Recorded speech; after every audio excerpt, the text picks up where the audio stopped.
अब यमकेश्वर सीट पर चुनाव होना है, वहाँ को लेकर के क्या आपके प्रोसेस है और कैंडिडेट क्या उतार रहे हैं आप लोग वहाँ? देखिए, यमकेश्वर मेरी अपनी विधानसभा क्षेत्र है और मैं वहाँ से चुनाव लड़ूंगा निश्चित रूप से, अगर पार्टी ने मुझे टिकट दिया तो।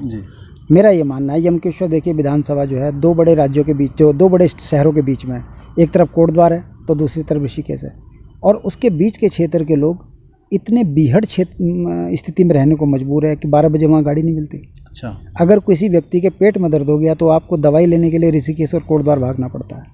उत्तराखंड के तमाम एक्ट सबसे ज़्यादा वहीं लगते हैं। अगर वन कानून, जिस कारण जंगली जानवर हमारे किसानों को खेती नहीं करने दे रहे हैं, जंगली सुअर परेशान कर रहे हैं। अगर हमारा बच्चा स्कूल पढ़ने जा रहा है तो दिन दिहाड़ में जो है उसको बच्चे को बाघ मार दे रहा है। हम वन अधिनियम के कारण उन जंगली जानवरों का कुछ कर नहीं सकते। वन विभाग लाचार होकर हमारी एक भी बात सुनने को तैयार नहीं होते। दूसरी तरफ गंगा के किनारे एनजीटी ने हमको परेशान किया हुआ है। अगर हम कोई जरा सा विकास का कार्यक्रम करते हैं तो एनजीटी कानून के तहत हमारे गाँव गंगा के किनारे हम काम नहीं कर सकते। मगर जोगी जोगटों के लिए सब कुछ फ्री है, क्योंकि जोगियों के लिए आश्रम है तो वहाँ उनका सब कुछ फ्री है। मगर उत्तराखंड का मूल निवासी यदि कोई काम कर रहा है तो उसको वहाँ पर काम नहीं करने दिया जाता है। तीसरी बात, जिला विकास प्राधिकरण।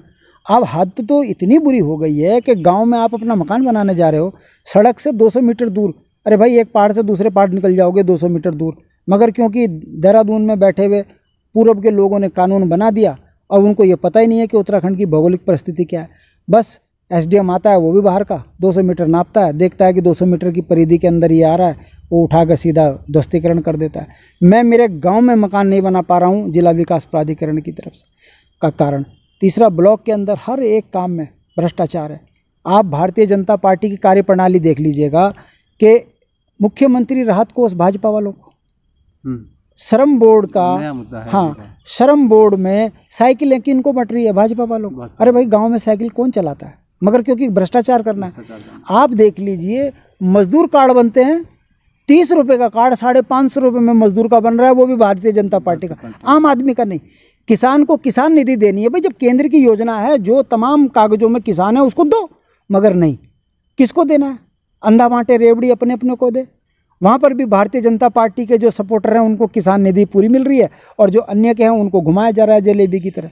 इसी तरीके से विधवा पेंशन में भी देख लीजिए, आप वृद्धा पेंशन में देख लीजिए, वही वाली कहानी आ रही है कि ये फलानी पार्टी का इसको नहीं देना, ये फलानी पार्टी का इसको देना। तो वो तमाम योजनाएं जो जनहित की हैं, चाहे वो सेंटर की हों चाहे स्टेट की हों, यमकेश्वर के अंदर इतनी भेदभाव हो रहा है जिस कारण पूरा यमकेश्वर आज की डेट में त्रस्त हो रखा है। हमारा ये कहना है, देखिए सत्ता चाहे भाजपा की हो चाहे कांग्रेस की हो, सत्ता जनता की होती है, जनता के वोट से चुनी है। आप बहुमत ज़्यादा ले आए तो आप उसको चला रहे हैं, मगर कार्यप्रणाली आम जनमानस के लिए होनी चाहिए। मगर मैं देख रहा हूँ भारतीय जनता पार्टी जनता को दरकिनार करके केवल अपने लोगों को रेवड़ी बांट रही है। ये उसी का परिणाम है कि आज पूरे यमकेश्वर के अंदर भारतीय जनता पार्टी की छिछली हो रही है। बताइए कि विधायक प्रतिनिधि और मुख्यमंत्री राहत कोष, अरे भाई मुख्यमंत्री राहत कोष जमीन में दो, उनको दो जो गरीब हैं, उनको नहीं दे रहे हैं। और कितनी दे रहे हैं? शर्म तो उससे ज़्यादा बड़ी इस बात की है कि 3000 2000, मैंने लिस्ट देखी थी, वो 3000 4000 5000। भारतीय जनता पार्टी ने अपने कार्यकर्ताओं की राजनीतिक औकात इतनी कम समझी है कि 2000, मुझे पता है ये 2000 में खुश हैं, क्यों दें उनको? अगर वो संपन्न हो गया तो फिर वो आंख नहीं दिखाएगा उनको। इसलिए भारतीय जनता पार्टी रोटी पे मजबूर करने को अपने कार्यकर्ताओं को ऐसे हालात में पैदा कर रही है। यही कारण है आज भाजपा बदनाम है। और मेरा विश्वास है चुनाव आने दीजिए, मुद्दे बनेंगे ये। भारतीय जनता पार्टी चेहरे जरूर बदल देगी मगर अपने चरित्र को नहीं बदल सकती। और भारतीय जनता पार्टी को यमकेश्वर में इन घोटालों का जवाब जनता को देना पड़ेगा। जनता बहुत त्रस्त है, खुंदक में है भारतीय जनता पार्टी से कि प्रचंड बहुमत के बाद प्रचंड दमन, विकास के नाम पर लूट, अपनों को। आपने भट्ट जी